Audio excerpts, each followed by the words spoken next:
Mid day meal নিয়ে কেন্দ্র রাজ্য তরজা। কেন্দ্রীয় শিক্ষামন্ত্রী ধর্মেন্দ্র প্রধানের অভিযোগ, কেন্দ্রের দেওয়া মিড ডে মিলের টাকা দলের কাজে খরচ করছে তৃণমূল। তার হুঁশিয়ারি, যারা এই কাজ করছেন তাদের জেলে পাঠানো হবে। আর এর পাল্টা দিয়েছেন রাজ্যের শিক্ষামন্ত্রী ব্রাত্য বসু। সোশ্যাল মিডিয়ায় তিনি লেখেন, কেন্দ্রীয় শিক্ষামন্ত্রীর অভিযোগ ভিত্তিহীন এবং অমূলক। हमने नरेंद्र मोदी जी ने दिल्ली से बंगाल की बच्चों के लिए मिड डे मील में मध्याह्न भोजन में हजारों करोड़ रुपया भेजा। शुभेंदु दा ने मेरे को प्रमाण भेजे, कागज भेजा, मेरे को विश्वास नहीं हुआ। दिल्ली से भेजी हुई पैसा टीएमसी की पार्टीबाजी में खर्चा हो रहा है, पार्टी की खर्चा हो रहा है। ये ट्रेजरी के चालान से हमें पता चला। शुभेंदु दा ने मांग किया इस पे सीबीआई इंक्वायरी होनी चाहिए। ममता जी को पार्टी में आपसी झगड़े में जिनकी घर जल गए, उनके लिए रिलीफ देने के लिए पैसा नहीं था, उसमें सीबीआई इंक्वायरी हो रहा है। जो लोग बंगाल के बच्चों के पैसे को गवाए हैं, चोरी किए हैं, हम उनको जेल भेजने वाले हैं। আর এর পাল্টা দিয়েছেন রাজ্যের শিক্ষামন্ত্রী ব্রাত্য বসু। সোশ্যাল মিডিয়ায় তিনি লিখেছেন, কেন্দ্রীয় শিক্ষামন্ত্রী ধর্মেন্দ্র প্রধান পশ্চিমবঙ্গ সরকারের বিরুদ্ধে একাধিক অভিযোগ তুলেছেন। মিড ডে মিলের টাকা দলীয় কাজে খরচের অভিযোগ ভিত্তিহীন। ব্রাত্য বসু এক্স হ্যান্ডেলে এই পোস্ট করেছেন। শুধু তাই নয়, এর পাশাপাশি তিনি লিখেছেন, এ ধরনের কোনো অভিযোগে কেউ পেলেই পুলিশে অভিযোগ করতে পারেন। সরকারের নজরে এমন কিছু আসেনি। কেন্দ্রীয় শিক্ষামন্ত্রীর কথা তিনি বলেছেন এবং ব্রাত্য বসু বলেছেন, এ অভিযোগ ভিত্তিহীন এবং অমূলক।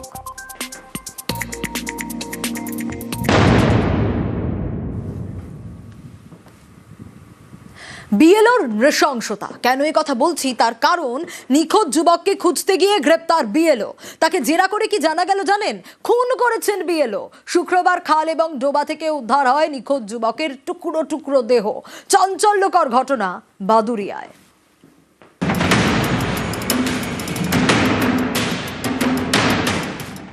খালে পড়ে বেশ কয়েকটি ব্যাগ তুলে আনতেই চক্ষু চড়ক গাছ। ব্যাগের ভেতরে টুকরো টুকরো দেহের অংশ। উত্তর 24 পরগনার বাদুড়িয়া। এখানকার পাপিলার বাসিন্দা বছর 36-এর নাসির আলী, কৃষক। তার পরিবারের দাবি, এসআইআর এর জন্য নথি নিয়ে গত সোমবার বাড়ি থেকে বেরিয়ে নাসির আর ফেরেননি। এ নিয়ে বাদুড়িয়া থানায় নিখোঁজ ডায়েরি করা হয়। নাসিরকে খুঁজতে গিয়ে ওই এলাকারই বিএলওকে গ্রেফতার করে পুলিশ।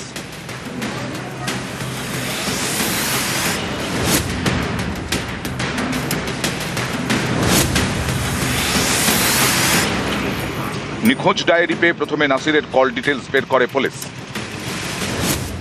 কল লিস্টে থাকা শেষ নাম্বার ট্রেস করা হয়। গ্রেফতার করা হয় বিএলও রিজওয়ান হাসান মন্ডল এবং তার এক পরিচিতকে। কাকার কাছে একটা ফোন আসে যে আমি বাদুড়ি থেকে এলো আর বলছি আপনার প্রয়োজনীয় কাগজপত্র নিয়ে, আপনার নামে ভুল আছে, আপনি বাদুড়িতে আসেন। কাকা সন্ধ্যাবেলা যথাযথ কাগজপত্র নিয়ে বেরিয়ে পড়েছেন এবং তারপরের থেকে 8টার থেকে কাকা ফোন করছে, তো কাকা ফোনে সুইচ অফ। তারপর দিন সকালবেলা পার্শ্ববর্তী একটা যমুনা নদীতে কাকার বাইক আর জুতো পাওয়া যায়। পুলিশের দাবি, নাসিরকে খুন করা হয়েছে বলে জেরায় স্বীকার করেছে ধৃতেরা। তারা এও জানিয়েছে, গত সোমবার রাতে নাসিরের সঙ্গে তাদের বচসা হয়। এরপরেই খুন। নাসিরের দেহ কেটে টুকরো টুকরো করা হয়। বেশ কয়েকটি বাজারের ব্যাগে ভরে সেগুলি ফেলা হয় একাধিক জায়গায়। নিহতের বাড়ি থেকে কয়েক কিলোমিটার দূরে দুটি খাল এবং একটি ডোবা থেকে কয়েকটি ব্যাগ উদ্ধার করে পুলিশ। তাতেই মেলে দেহাংশ।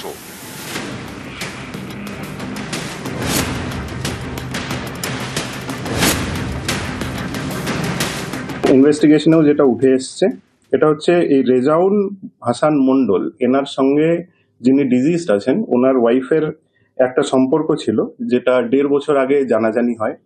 সেই থেকেই এদের মধ্যে একটা শত্রুতা তৈরি হয় এবং ইনি চাইছিলেন এনাকে মানে এর ক্ষতি করতে। রিজাউন তারপর সাগর গাইনকে এর সুপারি দেয় এবং সাগর গাইনি এই মানে দুজন মিলে এই হত্যাটা করে। উত্তর 24 পরগনা থেকে অনুপম সাহা, নিউজ 18 বাংলা।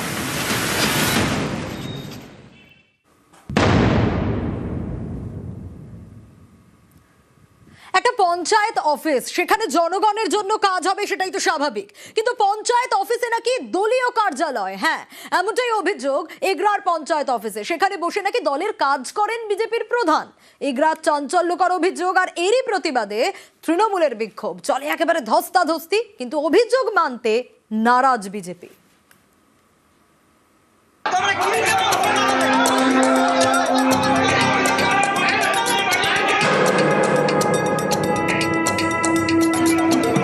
তুমুল বিক্ষোভ।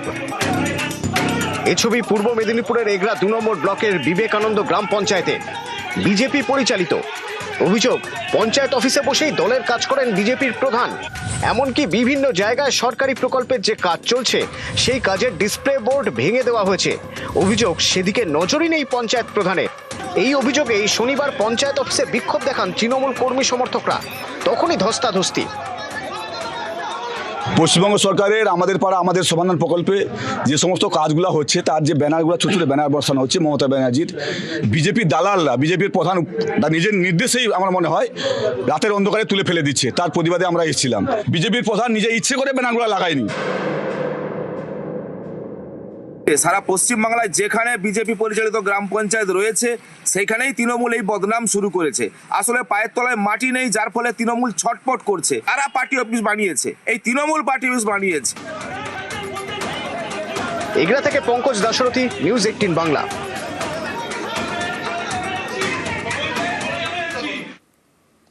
আবাসের টাকা থেকে কাটমানি। হ্যাঁ, বাংলার বাড়ি প্রকল্পের প্রথম কিস্তির টাকা থেকে জোর করে 8,000 টাকা আদায়। ডেবরায় চাঞ্চল্যকর অভিযোগ তৃণমূল নেতার বিরুদ্ধে। অন্যদিকে আলিপুরদুয়ারে বাংলার বাড়ি পেতে ভিক্ষুকের থেকে 20,000 টাকা দাবি। অভিযোগের আঙুল তৃণমূলের পঞ্চায়েত সদস্যের স্বামীর দিকে, আর দু জায়গাতেই অভিযোগ অস্বীকার।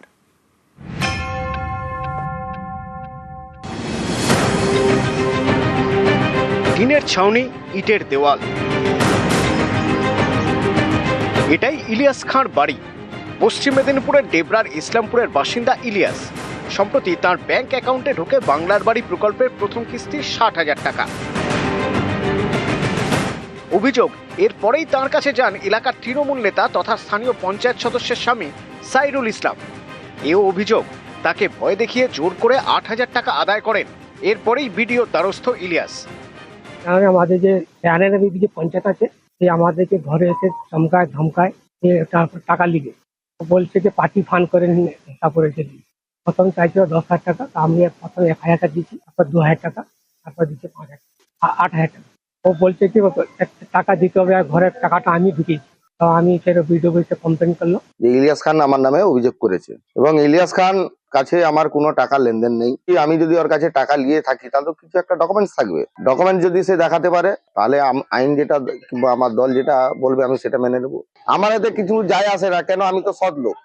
আমি দলের হয়ে অনেক কাজ করছি, অনেক প্রোগ্রামে খাটছি, দলের স্বার্থে গরিব মানুষের অনেক কাজ করছি। এটা চক্রান্ত করতেছে, আদার্স কিছু নাই। বিজেপির কাছে কিছু টাকা ফাঁকা নিয়েছে। এক অঞ্চলে যেটা ঘটনাটা ঘটেছে, 8,000 টাকা নেওয়ার একটা অভিযোগ পাওয়া গেছে। তো ইমিডিয়েটলি ওই অভিযোগকে সত্যতা বিচার করা হচ্ছে, এবং যদি সেটা সত্যি হয় তাহলে ইমিডিয়েটলি তার বিরুদ্ধে আইনানুগ ব্যবস্থা নেওয়া হবে।